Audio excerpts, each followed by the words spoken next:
അസ്സലാമു അലൈക്കും വറഹ്മത്തുള്ളാഹി. പ്രിയമുള്ളവരെ, നമ്മൾ ഇന്ന് പറയുന്നത് സ്വന്തം മാതാവിനെ അതിക്രൂരമായ രൂപത്തിൽ കത്തിച്ച് കരിയിച്ചു കൊന്നുകളഞ്ഞ ഒരു ക്രൂരനായ മകൻ്റെ കഥയാണ് നമ്മൾ ഇന്ന് പറയുന്നത്. വിശ്വപ്രസിദ്ധനായ ഇബ്നുൽ ഖയ്യിം അദ്ദേഹത്തിൻ്റെ ബിർറുൽ വാലിദൈൻ, മാതാപിതാക്കൾക്ക് ചെയ്യേണ്ട ഗുണങ്ങളെക്കുറിച്ച് പറയുന്ന ഒരു ഗ്രന്ഥമുണ്ട്. അതിലാണ് ഈ കഥ പറയുന്നത്. അതിൽ താബിഈകളിൽപ്പെട്ട വലിയ മഹാനാണ് മാലിക് ഇബ്നു ദീനാർ റഹിമഹുല്ലാഹ്. അദ്ദേഹം ഒരിക്കൽ ഹജ്ജിന് പോയപ്പോൾ നമുക്കറിയാം, ഹജ്ജിന് ധാരാളം ആളുകൾ ഉണ്ടാവും. ലക്ഷക്കണക്കിന് ആളുകൾ ലോകത്തിൻ്റെ നാനാഭാഗത്തു നിന്നും പല ഭാഷക്കാരും പല ദേശക്കാരും മക്കയിൽ ഒരുമിച്ച് കൂടിയിട്ടുണ്ട്. അപ്പം അദ്ദേഹത്തിനൊരു സംശയം, പടച്ചോനെ, ഒരുപാട് ആളുകൾ ഹജ്ജിന് വേണ്ടി ഇവിടെ പങ്കെടുത്തിട്ടുണ്ട്. ഇത്രയും ആളുകളുടെയൊക്കെ ഹജ്ജ് അല്ലാഹു സ്വീകരിച്ചിട്ടുണ്ടാവോ? ഇവർക്കൊക്കെ അല്ലാഹു മഗ്ഫിറത്തും മാപ്പ് നൽകുന്നുണ്ടാവോ? അദ്ദേഹത്തിനൊരു ചിന്ത വരികയാണ്. അങ്ങനെ അന്ന് ഹജ്ജൊക്കെ കഴിഞ്ഞ് രാത്രി അദ്ദേഹം ഉറങ്ങാൻ വേണ്ടി കിടന്നപ്പോൾ ഒരു സ്വപ്നം കാണുകയാണ്. ഒരു ശബ്ദം കേൾക്കുകയാണ് അദ്ദേഹത്തിൻ്റെ സ്വപ്നത്തിൽ പറയുന്നത്, അല്ലയോ മാലിക് ഇബ്നു ദീനാർ, നിങ്ങൾക്കിന്നൊരു സംശയമുണ്ടായില്ലേ? ആരുടെയൊക്കെ ഹജ്ജാണ് അല്ലാഹു സ്വീകരിച്ചത്, ആർക്കൊക്കെയാണ് മാപ്പ് നൽകിയത്, മാപ്പ് കിട്ടിയത് എന്ന് നിങ്ങൾക്കൊരു സംശയം ഉണ്ടായില്ലേ? എന്നാൽ അതിൻ്റെ മറുപടി ഇതാ, ഇന്ന് ഹജ്ജ് ചെയ്ത എല്ലാവരുടെ ഹജ്ജും അള്ളാഹു സ്വീകരിച്ചിട്ടുണ്ട്. എന്നാൽ ഒരൊറ്റ മനുഷ്യൻ്റെ ഹജ്ജ് അള്ളാഹു സ്വീകരിച്ചിട്ടില്ല. ആ മനുഷ്യനാണ് ഖുറാസാനിലെ മുഹമ്മദ് ബിൻ ഹാറൂൻ എന്ന് പറയുന്ന ഒരു മനുഷ്യൻ. അദ്ദേഹത്തിൻ്റെ ഹജ്ജ് മാത്രം അള്ളാഹു സ്വീകരിച്ചിട്ടില്ല. ബാക്കി എല്ലാ ആളുകളുടെയും ഹജ്ജ് അള്ളാഹു സ്വീകരിച്ചിട്ടുണ്ട്. അപ്പോൾ മാലിക് ഇബ്നു ദീനാർ റഹിമഹുല്ലാഹ് അദ്ദേഹത്തിന് വല്ലാത്തൊരു അത്ഭുതം തോന്നി. എന്തുകൊണ്ടാണ് ലക്ഷോപലക്ഷം ആളുകളുടെയൊക്കെ ഹജ്ജ് അല്ലാഹു സ്വീകരിച്ചിട്ടുണ്ട്, എന്തുകൊണ്ടാണ് ഈ ഖുറാസാൻകാരനായ മനുഷ്യൻ്റെ ഹജ്ജ് അല്ലാഹു സ്വീകരിക്കാത്തത്? പിറ്റേ ദിവസം നേരം പുലർന്നു. അദ്ദേഹം ദൈനംദിന പ്രവർത്തനങ്ങളൊക്കെ ചെയ്ത് ഈ മനുഷ്യനെ തിരഞ്ഞ് ഖുറാസാനിലേക്ക് പുറപ്പെട്ടു. അങ്ങനെ ഒരുപാട് യാത്രകൾ ചെയ്ത് ഒരുപാട് ദൂരം സഞ്ചരിച്ച് അദ്ദേഹം നാട്ടിലെത്തി. അവിടെ എത്തിയപ്പോൾ ആളുകളെയൊക്കെ കണ്ടു. പല ആളുകളോടും ചോദിച്ചു, നിങ്ങൾ മുഹമ്മദ് ബിൻ ഹാറൂനിനെ അറിയാമോ? അങ്ങനെ പല ആളുകളും, നാട്ടിലുള്ള ആൾക്കാരൊക്കെ നല്ല വർത്തമാനമാണ് അദ്ദേഹത്തെക്കുറിച്ച് പറയുന്നത്. പറഞ്ഞതിലധികവും ഈ മുഹമ്മദ് ബിൻ ഹാറൂൻ എന്ന് പറയുന്ന മനുഷ്യൻ്റെ മഹത്വങ്ങളാണ്.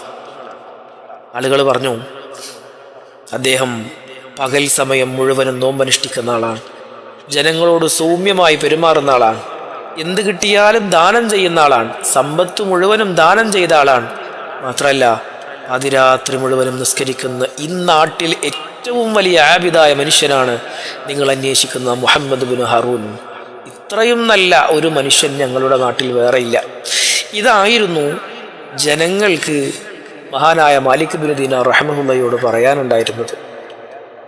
മാലിക് ഇബ്നു ദീനാർ റഹിമഹുല്ലാഹ് വലിയ അത്ഭുതമായി. കാരണം എല്ലാവരുടെ ഹജ്ജും സ്വീകരിച്ചു, എന്നിട്ട് എന്തുകൊണ്ടാണ് ഇത്രയും വലിയ ആബിദായ ഒരു മനുഷ്യൻ്റെ ഹജ്ജ് അല്ലാഹു സ്വീകരിക്കാത്തത്? മാലിക് ഇബ്നു ദീനാർ റഹിമഹുല്ലാഹ് ആളുകളോട് ചോദിച്ചു, എനിക്ക് അദ്ദേഹത്തെ ഒന്ന് കാണാൻ കഴിയുമോ? അപ്പോൾ ജനങ്ങൾ പറഞ്ഞു, നഗരത്തിൻ്റെ ഒരു മധ്യഭാഗത്ത് ഒരു സൈഡിലായി തകർന്നടിഞ്ഞ ഒരു ബിൽഡിംഗ് ഉണ്ട്, അതിലാണ് അദ്ദേഹം താമസിക്കുന്നത്. ഒരു പുരാതനമായ മുഴുവനും പൊളിഞ്ഞു വീഴാറായ ഒരു കെട്ടിടത്തിൻ്റെ ഉള്ളിലാണ് അദ്ദേഹം താമസിക്കുന്നത്. മാലിക് ഇബ്നു ദീനാർ റഹിമഹുല്ലാഹ് അദ്ദേഹത്തെ കാണാൻ ചെന്നപ്പോൾ ചങ്ങലകളിൽ തൻ്റെ കഴുത്ത് ബന്ധിച്ച് ഒരു മതിലിനടുത്ത് ഇങ്ങനെ ചേർന്ന് ഇരുന്നു കൊണ്ട് അദ്ദേഹം പൊട്ടിക്കരയുകയാണ്, അള്ളാഹുവിനോട് ദുആ ചെയ്യുകയാണ്, ഇസ്തിഗ്ഫാർ ചെയ്യുകയാണ്, അദ്ദേഹം ഇബാദത്ത് ചെയ്യുകയാണ്.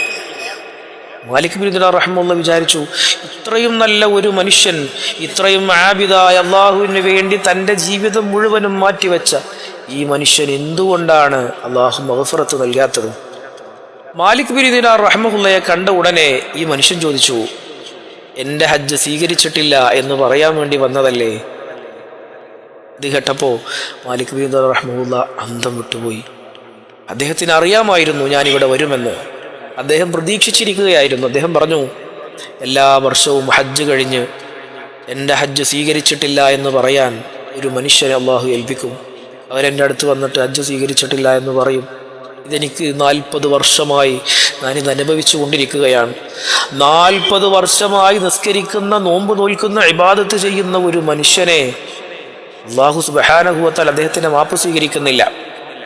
ഇത് പറഞ്ഞപ്പോൾ മാലിക് ബിൻ ദീനാർ റഹ്മഹുല്ലാഹ് അദ്ദേഹത്തോട് ചോദിച്ചു, എന്തുകൊണ്ടാണ് നിങ്ങളുടെ ഹജ്ജ് അള്ളാഹു സ്വീകരിക്കാത്തത്? ആ സമയത്ത് ആ മനുഷ്യൻ പറയാണ് തൻ്റെ ജീവിതത്തിൽ സംഭവിച്ചു പോയ കഥനക്കഥ, തൻ്റെ പ്രിയപ്പെട്ട മാതാവിനോട് ചെയ്ത ക്രൂരതയെക്കുറിച്ച് ആ മനുഷ്യൻ മാലിക് ബിൻ ദീനാർ റഹ്മഹുല്ലാഹയുടെ മുമ്പിൽ ഒഴുകുന്ന കണ്ണുകളുമായി പറയാൻ തുടങ്ങി. 40 വർഷങ്ങൾക്ക് മുമ്പ് ഈ നാട്ടിൽ ഏറ്റവും വലിയ തമ്മാടിയായിരുന്നു ഞാൻ, മദ്യപാനിയായിരുന്നു ഞാൻ, ആർക്കും എന്നെ ഇഷ്ടമല്ലായിരുന്നു. അങ്ങനെ ഒരു ശഅബാൻ മാസത്തിൻ്റെ അവസാനത്തെ ദിവസം, പിറ്റേ ദിവസം റമദാൻ തുടങ്ങാൻ. എല്ലാവരും റമദാനിനെ പ്രതീക്ഷിച്ച് ഭക്ഷണങ്ങൾ തയ്യാറാക്കുന്നു, പരിശുദ്ധ ഖുർആൻ പാരായണം ചെയ്യാനുള്ള തയ്യാറെടുപ്പിലാണ്, ഇബാദത്തുകൾ ചെയ്യാനുള്ള തയ്യാറെടുപ്പിലാണ്. പക്ഷേ ആ ദിവസം ഞാൻ മദ്യപിച്ച് മതോന്മത്തനായി എൻ്റെ വീട്ടിലേക്ക് കയറി ചെന്നപ്പോൾ എൻ്റെ ഉമ്മ പിറ്റേ ദിവസത്തേക്കുള്ള ഭക്ഷണം പാകം ചെയ്യുകയായിരുന്നു. കത്തിച്ച് വെണ്ണീർ കനലായി നിൽക്കുന്ന ഒരു വലിയ അടുപ്പിനടുത്താണ് എൻ്റെ ഉമ്മ ഇരിക്കുന്നത്. എൻ്റെ ഉമ്മ എന്നോട് ചോദിച്ചു, മോനെ, റമദാനിനെ പ്രതീക്ഷിച്ചുകൊണ്ട് ആളുകളൊക്കെ വലിയ സന്തോഷത്തോടുകൂടെ നോമ്പിനെ പ്രതീക്ഷിച്ചുകൊണ്ട് ഇബാദത്തുകളും ഭക്ഷണം തയ്യാറാക്കലുമായി ആ പരിശുദ്ധ റമദാനിനെ പ്രതീക്ഷിച്ചിരിക്കുമ്പോൾ നീ മദ്യപിച്ച് വരാൻ നിനക്ക് നാണമില്ലേ?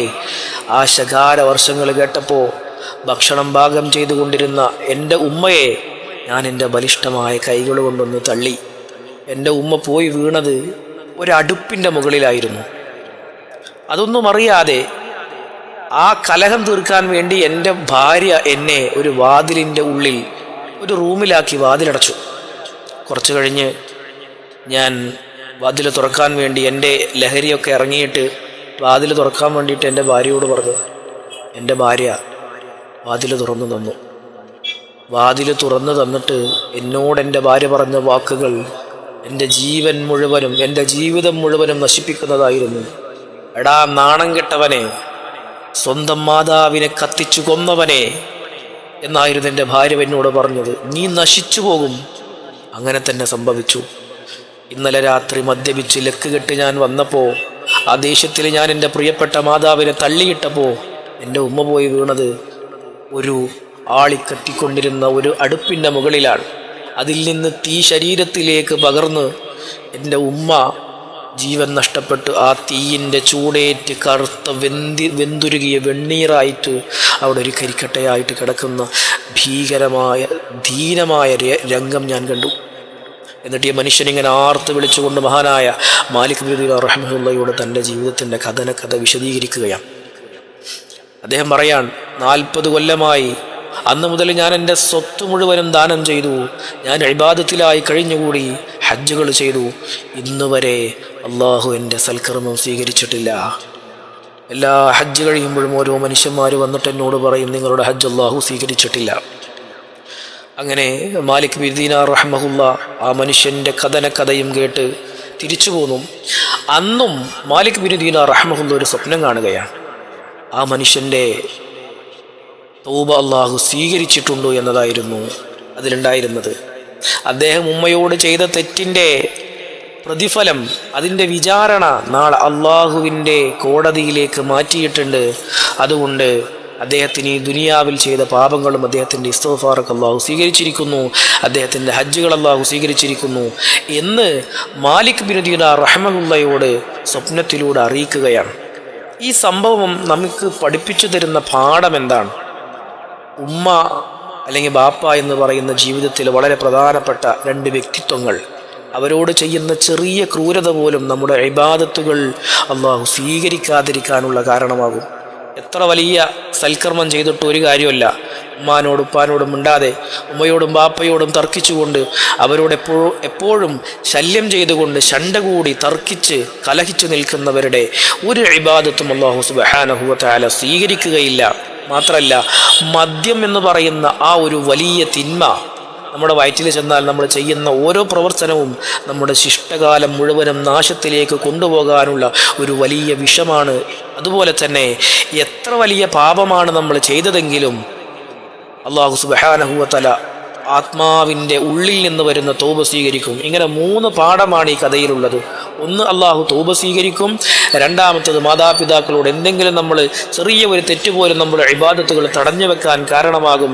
മറ്റൊന്ന്, മദ്യം വരുത്തുന്ന വിനയെക്കുറിച്ചാണ്. അള്ളാഹു സുബ്ഹാനഹു വ തആല നമുക്ക് സന്തോഷവും സമാധാനവും പ്രദാനം ചെയ്യട്ടെ. മാതാപിതാക്കളെ സ്നേഹിക്കുന്ന മക്കളിൽ അള്ളാഹു നമ്മെ ഉൾപ്പെടുത്തി അനുഗ്രഹിക്കട്ടെ. നാളെ സ്വർഗത്തിലും നമ്മുടെ പ്രിയപ്പെട്ട മാതാപിതാക്കളുടെ കൂടെ അള്ളാഹു ജീവിക്കാനുള്ള ഭാഗ്യം നൽകട്ടെ. അസ്സലാമു അലൈക്കും വറഹ്മത്തുള്ളാഹി വബറകാതുഹു.